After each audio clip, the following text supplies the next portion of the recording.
ॐ अज्ञानतिमिरन्धस्य ज्ञानाञ्जनशलाकया चक्षुरुन्मिलितं येन तस्मै श्रीगुरुवे नमः। नमो विष्णुपदाय कृष्णप्रेष्ठाय भूतले श्रीमते भक्तिवेदान्तस्वामिनेति नामिने। नमस्ते सरस्वती देवी गौरवाणी प्रचारिणे निर्विशेषशून्यवादी पाश्चात्यदेशतारिणे। वंशाकल्पतरुभ्यश्च कृपा सिन्धुभ्यैव च पतितानां पावनेभ्यो वैष्णवेभ्यो नमो नमः। जय श्री कृष्ण चैतन्य प्रभु नित्यानंद श्री अद्वैत गदाधर श्रीवासादि गौर भक्तवृंद। हरे कृष्णा कृष्णा कृष्णा हरे हरे, हरे राम राम राम हरे हरे। हरे कृष्णा। तो आज हम डिस्कस करेंगे, टॉपिक है दीक्षा। तो दीक्षा के आगे हम ऐसे ही छोड़ दिया कि दीक्षा, इसमें कोई क्वेश्चन आ सकता है, दीक्षा क्यों है, दीक्षा कैसे है, दीक्षा का ज़रूरी क्या है, दीक्षा लेना ही चाहिए कि नहीं लेना चाहिए, दीक्षा की आवश्यकता क्या है। तो इस बारे में शास्त्र के आधार पर कुछ सिद्धांत तो हम चर्चा करने की प्रयास करेंगे, जो कि दीक्षा ले चुके हैं, दीक्षित है, उस वक्त है जो दीक्षा के आकांक्षी हैं, उस वक्त है कि दीक्षा के बारे में पता करना चाहिए, ज़रूरी है। तो पहले अगर हम देखें सवाल कि क्या दीक्षा लेना ज़रूरी है, दीक्षा का पर्पस क्या है, विषय दीक्षा का ज़रूरी क्या है अपने जीवन में। बल्कि शास्त्रों में भी कहा गया है कि दीक्षा पूर्वचर्या विधि अपेक्षा ना करे, जिह्वा स्पर्शे आचंडाले सवारे उद्धारे।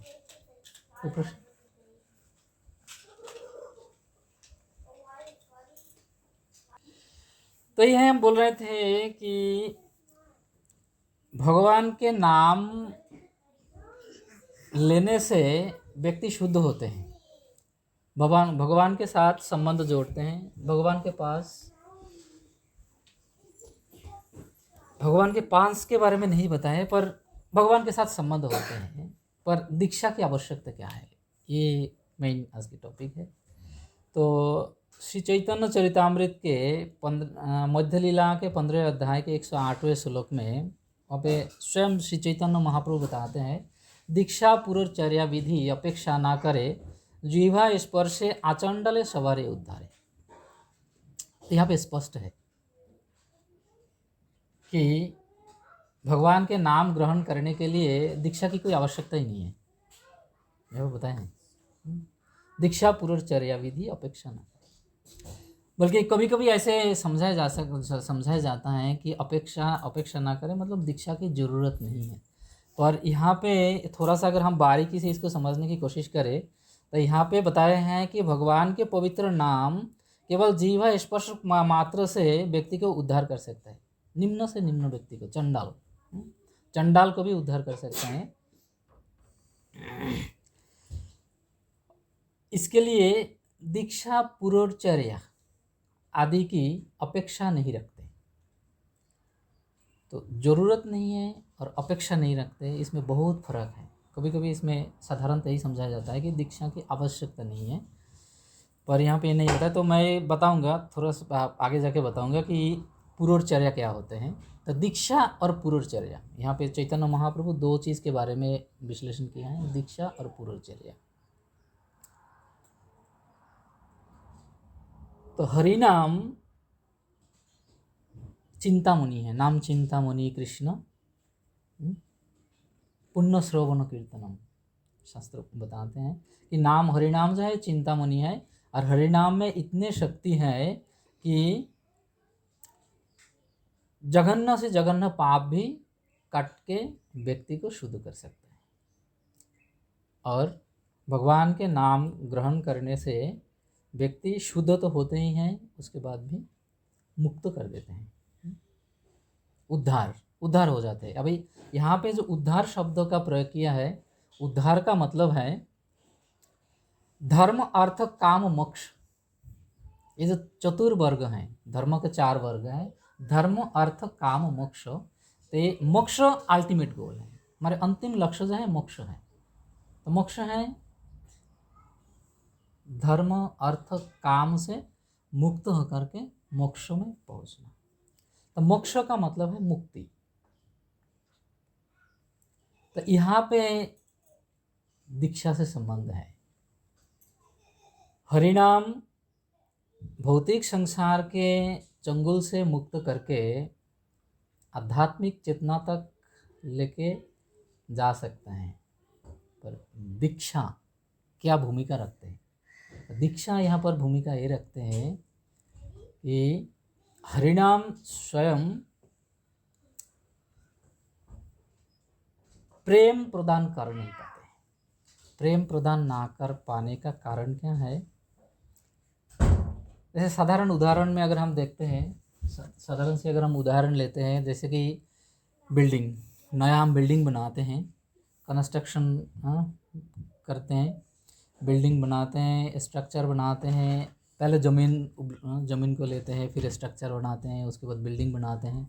उसके बाद आप समझ लीजिए कि इलेक्ट्रीशियन से इलेक्ट्रिक वायर सारे घर पे बिछा दिया जाता है, बल्ब लगा दिया, सब कुछ रेडी है।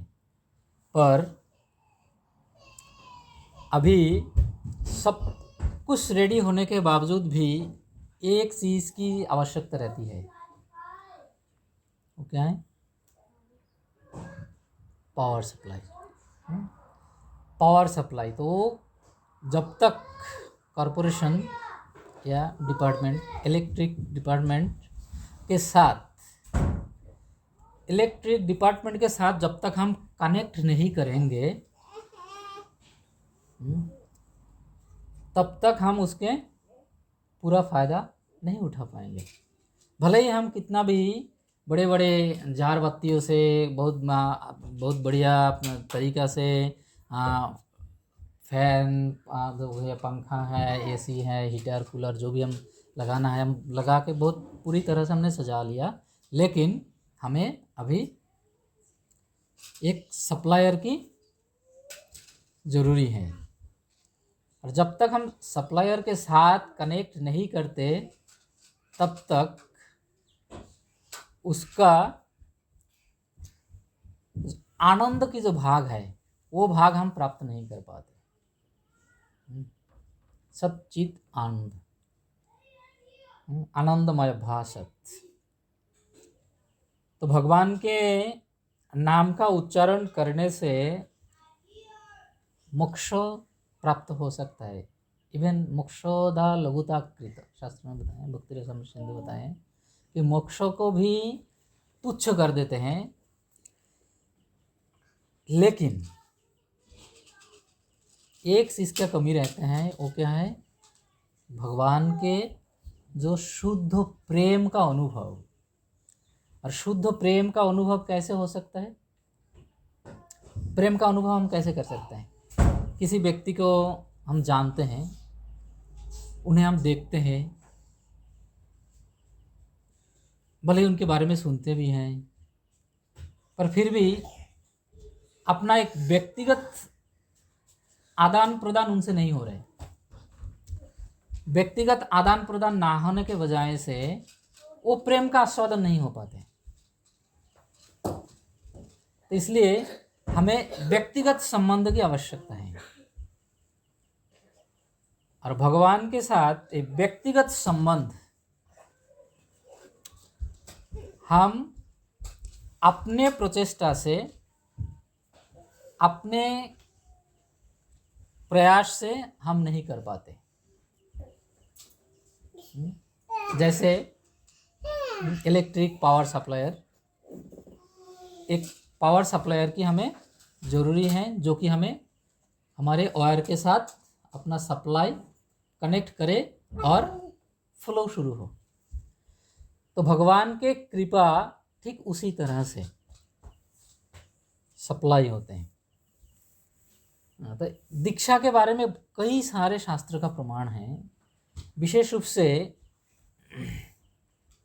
श्रील जीव गोस्वामी पाद अपने 60 संदर्भ में से एक है भक्ति संदर्भ। भक्ति संदर्भ में भी दीक्षा के बारे में बहुत विस्तार से चर्चा किया है। श्रील रूप गोस्वामी पाद अपने भक्ति रसामृत सिंधु में दीक्षा के बारे में बताए हैं। श्रील सनातन गोस्वामी हरिभक्ति विलास में बताए हैं। चैतन्य चरितामृत में तो भूरी भूरी प्रमाण है। श्री चैतन्य भागवतम में कबीर वृंदावन दास ठाकुर बताए हैं। तो दीक्षा के महत्व क्या है, ये हमें थोड़ा सा गहराई से समझना जरूरी है।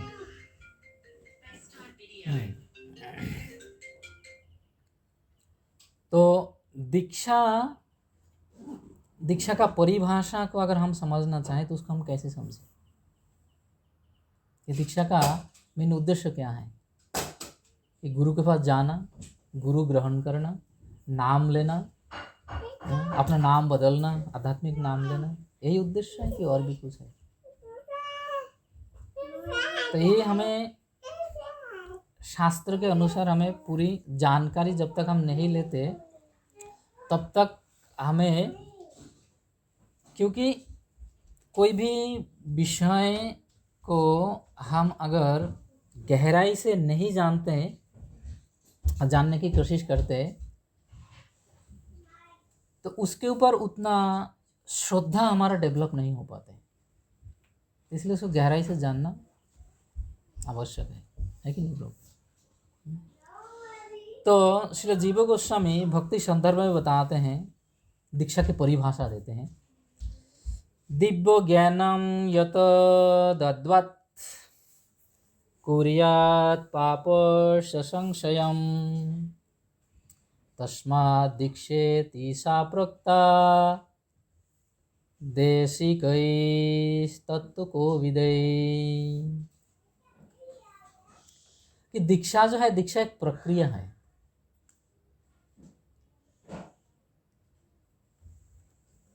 एक प्रक्रिया हमें क्या करते हैं, दीक्षा एक प्रक्रिया है जिसके द्वारा व्यक्ति अपने दिव्य ज्ञान को जागृत कर सकता है और पाप कर्मों के कारण होने वाले सभी प्रक्रियाओं पर विजय प्राप्त कर सकता है। ये प्रकट शास्त्र का निर्णय है। तो दीक्षा ग्रहण मतलब कोई गुरु ग्रहण और नाम ग्रहण ये नहीं है। दीक्षा का मतलब है कि अपने आध्यात्मिक प्रक्रिया को जागृत करना, आगे बढ़ाना, ये दीक्षा का अर्थ है।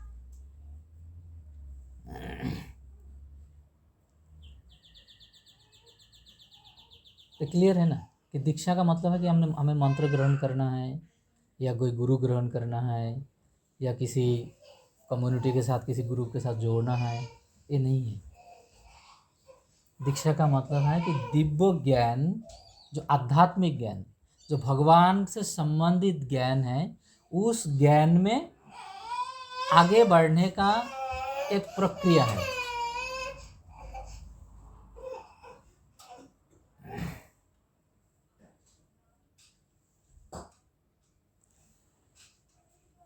तो फिर हरिनाम तो हमें उद्धार कर देते हैं, मुक्त कर देते हैं। तो हरिनाम के साथ दीक्षा का संबंध क्या है फिर? हरिनाम भगवान के नाम, यह नामो श्रुति मात्रेण पुमानो भवति निर्मला। नारद पंचरात्र में बताते हैं, जिनके नाम श्रवण करने मात्र से पुमान भवति, आपको तत्क्षण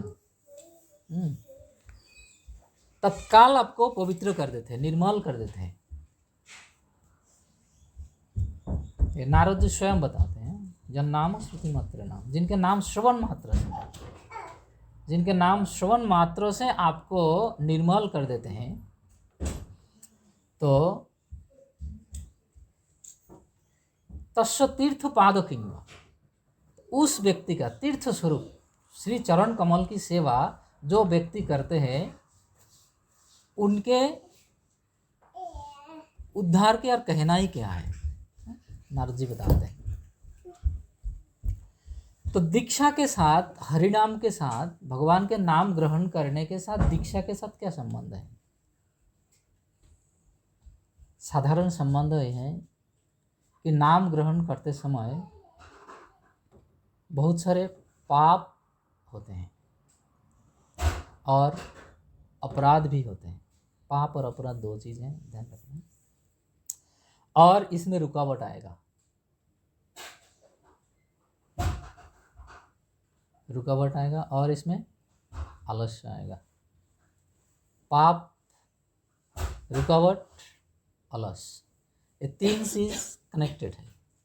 क्योंकि भाई हम जप करते समय जप के कुछ नियम हैं, भगवान के नाम लेते समय कुछ नियम है। अगर हम उस नियम का पालन नहीं करते तो उसमें हमें पाप होते हैं और साथ साथ पाप के साथ अपराध भी हो सकते हैं। तो पाप होने के कारण एक दूसरे के संबंध है। पाप होने के कारण हमें रुकावट आएगा। रुकावट क्यों आएगा? क्योंकि उसमें श्रद्धा जो है हमारा, श्रद्धा धीरे धीरे डाउन हो जाएगा। और श्रद्धा डाउन होने के बजाय से हम क्या करेंगे, एक दिन कोई काम के बजाय से हम नहीं कर पाए, चलो काल कर लेंगे, तो काल के लिए छोड़ देते हैं। फिर काल के दिन थोड़ा सा और रुचि कम हो जाते हैं, फिर काल का परसों कर देते हैं, फिर कभी कभी स्किप कर देते हैं। ये संभव है, हो सकता है। और इसके साथ साथ आलस्य, रुकावट के कारण आलस्य आएगा। आलस्य का मतलब यही है कि चलो ठीक है, कोई बात नहीं, अभी नहीं हो पा रहा है, फिर बाद में देखा जाता है। बहुत कई सारे भक्तों को भी देखा गया, इवन इनिशिएटेड डिवोटीज को भी देखा गया है कि वो 16 माला से नीचे आ चुके हैं। नीचे आके फिर कभी कभी स्किप ही कर दिया कि ठीक है, अभी हमारा समय ठीक नहीं चल रहा है, अभी बाद में करेंगे। पर समय ठीक करने के लिए वो करना ज़रूरी है। ये हम नहीं समझ पाते, ये हमें समझने नहीं देते। क्यों? क्योंकि हमारे पास कोई शिक्षक नहीं है, गाइडेंस नहीं है। और ये सारे कारण क्या है? ये सारे ये अपराध, पाप आदि और रुकावट क्यों आएगा? क्योंकि हम जो हरिनाम करते हैं ये अपने प्रयास से कर रहे हैं, अपने चेष्टा से कर रहे हैं, क्योंकि उसमें कनेक्शन नहीं है। कनेक्शन ना होने के कारण पावर सप्लाई नहीं है। पावर सप्लाई नहीं है, इसलिए ही ये सारे रुकावटें आएंगे। तो इसलिए हमें एक पावर सप्लायर की ज़रूरत है। और वो पावर सप्लायर जो है वो है गुरु, जिनके माध्यम से ये कृष्ण कृपा हमारे ऊपर वर्षित होते हैं। इवन स्वयं भगवान भी कभी कभी हमारे अंदर ये रुकावट होने के कारण स्वयं भगवान भी कभी कभी हमें कृपा नहीं कर पाते। अगर हम ध्रुव चरित्र पढ़ते हैं, देखते हैं, तो जब ध्रुव महाराज जंगल में गए, तो जंगल जाने के बाद ध्रुव महाराज इतने प्रार्थना किए। ध्रुव महाराज कितना दिन में भगवान को प्राप्त किए थे? 6 महीना। कितने शॉर्ट टाइम, 6 महीना में। तो चौथा 5वां महीना में एंड टाइम में इतने परिस्थिति, मतलब गंभीर परिस्थिति हो गया कि स्वयं भगवान से धीरज रखना मुश्किल हो गया। ध्रुव महाराज की खाली 7 साल के बच्चे थे। 7 साल के बच्चे के प्रार्थना इतने प्रगाढ़ हुआ कि स्वयं भगवान धैर्य धारण नहीं कर पाए। तो भगवान नारायण नारद जी को बुलाए कि नारद जी, अभी मेरा एक सेवा है, आपकी मुझे ज़रूरत पड़ गई कि मेरा एक सेवा है, आपको करना है। बोले प्रभु बताइए क्या सेवा है? कि मेरे एक अत्यंत एकनिष्ठ भक्त है, वो मुझे प्राप्त करना चाहते हैं पर मैं नहीं जा सकता। आप ध्रुव चरित्र पढ़ेंगे, ध्रुव चरित्र में क्लियर है। मैं नहीं जा सकता, तो आप जाके उनको दीक्षा प्रदान करो, आशीर्वाद प्रदान करो। तो जब वो आपके कृपा प्राप्त हो तब मेरे साथ डायरेक्ट कनेक्शन होगा गुरु के थ्रू, तब मैं स्वयं जा पाऊँगा। तो नारद जी पहले आए थे, है ना, ध्रुव महाराज के पास नारद जी आए थे। नारद जी ने क्या किया? उनको दिव्य ज्ञान दिया। अभी दीक्षा का मतलब क्या है? दिव्य ज्ञानम यतो दद्दात, दिव्य ज्ञान दिया जाता है। तो नारद जी ध्रुव महाराज को दिव्य ज्ञान प्रदान किया, मंत्र प्रदान किया, और वो मंत्र का जप करते रहे। मंत्र जप करना उस समय ना ध्रुव महाराज के लिए मैटर नहीं था, क्योंकि भगवान ऑलरेडी संतुष्ट हो गए उनसे, भगवान ऑलरेडी परितुष्ट हो गए उनसे।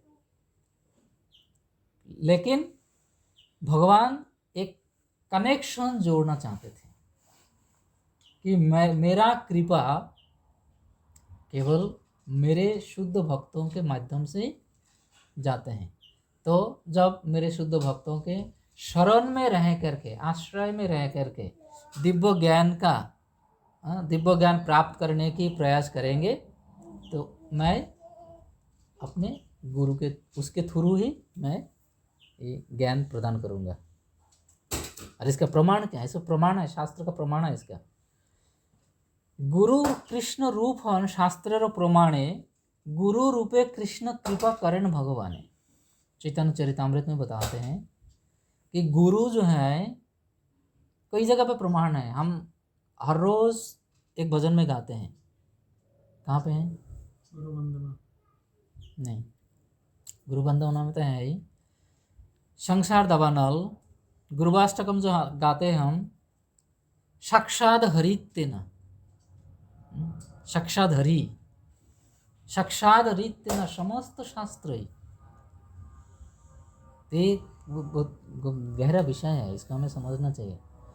तो गुरुदेव जो है ये साक्षात हरि है। चैतन्य चरितामृत में इसका प्रमाण है। गुरु कृष्ण रूपन, गुरु जो है ये कृष्ण, ये भी नहीं बताया कि भगवान के रूप है, विष्णु के रूप है। कृष्ण स्वयं भगवान श्री कृष्ण के रूप है गुरु कृष्ण रूप हन शास्त्र प्रमाण है। ये शास्त्र का कथन ये है कि गुरु जो है ये कृष्ण का रूप है, और गुरु रूपे कृष्ण कृपा करें भक्तगण। भगवान के जो भक्त हैं वो कृष्ण स्वयं गुरु के रूप में प्रकट होके कृष्ण को प्राप्त करने की शिक्षा प्रदान करते हैं।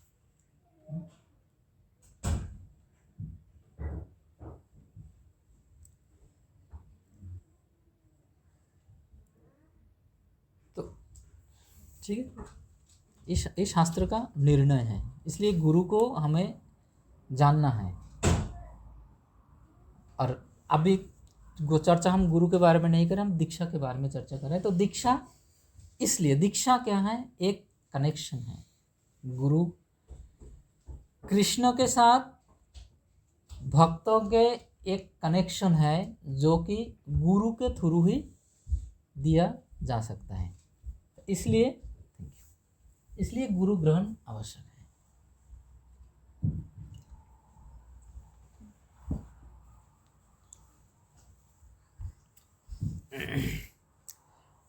और दीक्षा के समय गुरु ग्रहण करके कनेक्शन हमें जोड़ना क्यों है? क्योंकि विदाउट सप्लायर पावर हमें वो आनंद नहीं मिल पाएगा। और इसके पीछे और भी कोई बहुत सारे कारण हैं कि हमें दीक्षा ग्रहण क्यों करना है। दीक्षा ग्रहण इसलिए करना है, दीक्षा काले भक्त करे आत्मसमर्पण, सेई काले कृष्ण तारे करे आत्मसम। श्री चैतन्य चरितामृत अंतलीला 4 परिच्छेद 152वां श्लोक, इसमें बताया है, जब शिष्य दीक्षा ग्रहण करते हैं गुरु के माध्यम से, भक्त जब दीक्षा ग्रहण करते हैं, दीक्षा एक फॉर्मेलिटी है। यहाँ पे अभी दीक्षा का एक मेन रहस्य है, चैतन्य चरितमृत के अंतलीला में जो बताया है, ये मेन रहस्य है दीक्षा का, कि दीक्षा काले भक्त करे आत्मसमर्पण। तो दीक्षा का मतलब क्या है? दिव्य ज्ञान प्राप्त करना। और भगवत गीता के अनुसार दिव्य ज्ञान किस तरह से प्राप्त किया जा सकता है?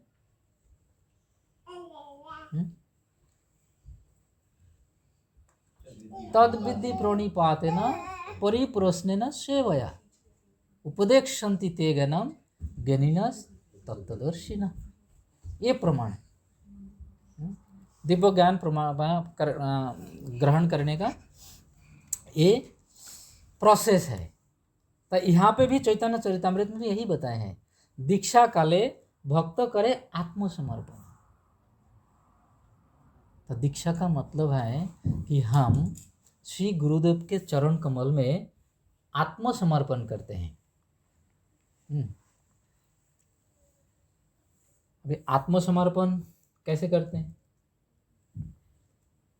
ये भी सवाल है। आत्मसमर्पण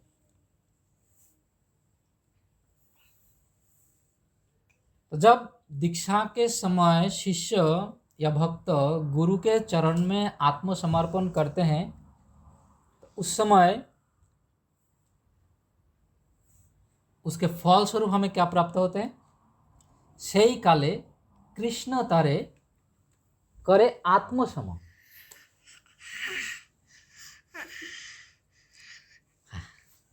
यह है इसका रिजल्ट। सही काले तत्क्षणात जब भी एक भक्त तैयार होते हैं आत्मसमर्पण करने के लिए, किस लिए आत्मसमर्पण करना है? दिव्य ज्ञान को रिसीव करने के लिए, ग्रहण करने के लिए आत्मसमर्पण करते हैं। और तत्क्षण कृष्ण तारे करे आत्मसम, अपने समान भगवान अपने समान मानते हैं उनको।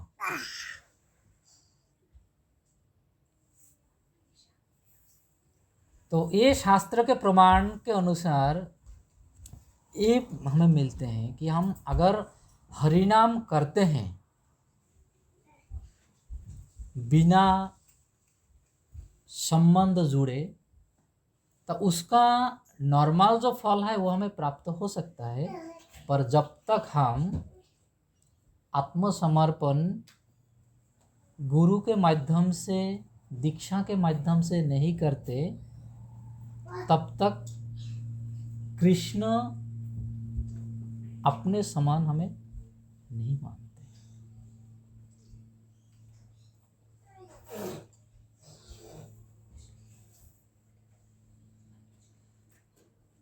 क्लियर है?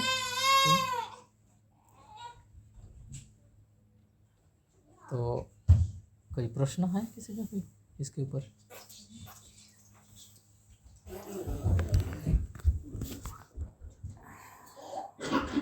मेन विषय जो है चैतन्य चरितमृत के अनुसार आत्मसमर्पण।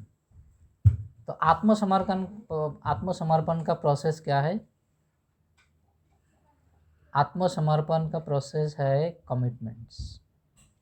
श्रील प्रभुपाद इस्कॉन में एक बेसिक नियम बनाए हैं, 4 नियम का पालन, 4 नियम हमें पालन करना है, और 16 माला की जप और भगवत सेवा शास्त्र के सिद्धांत के अनुसार।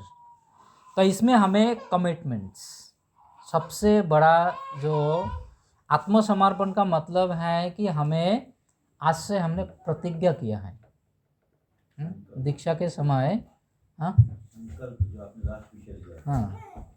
हमने एक संकल्प लिया है कि हमें आध्यात्मिक जीवन में आगे बढ़ना है। अज्ञान तिमिरंधस्य ज्ञानांजन शलाकया चक्षुर उन्मीलितम येन तस्मै श्री गुरुवे नमः। मैं उन गुरुदेव के श्री चरण कमल में प्रणाम निवेदन करता हूँ जो कि मुझे अज्ञान के अंधकार से निकालकर मेरे दिव्य दृष्टि के द्वारा, दिव्य ज्ञान के द्वारा मेरे चक्षु को उन्मीलित किया है। तो एक गुरु के डेफिनेशन है। तो गुरु, तो दीक्षा के समय हम एक संकल्प लेते हैं जो कि गुरु और शिष्यों में एक कॉन्ट्रैक्ट साइन होते हैं। कॉन्ट्रैक्ट क्या होता है कि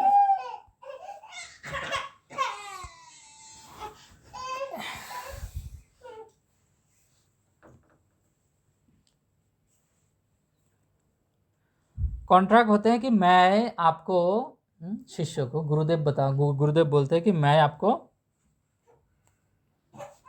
इस भौतिक संसार से पार करके भगवत धाम ले जाऊंगा। और शिष्य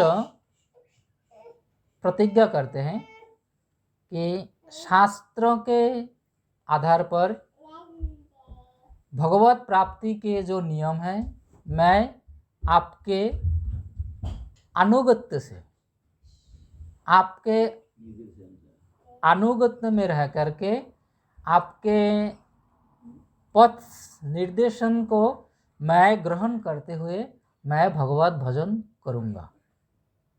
ये एक डील होते हैं गुरु और शिष्य में। तो ये है दीक्षा।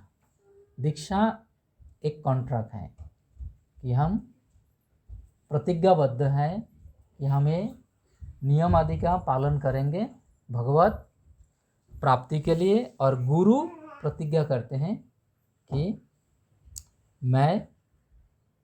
तुम अगर मेरा आदेश का पालन करोगे तो मैं तुम्हें इस भव संसार से उद्धार करूँगा।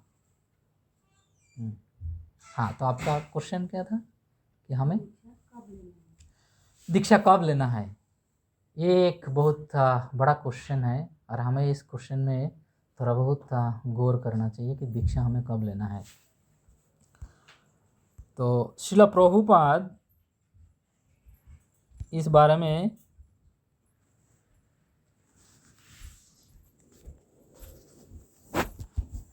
एक बार की घटना है कि प्रभुपाद,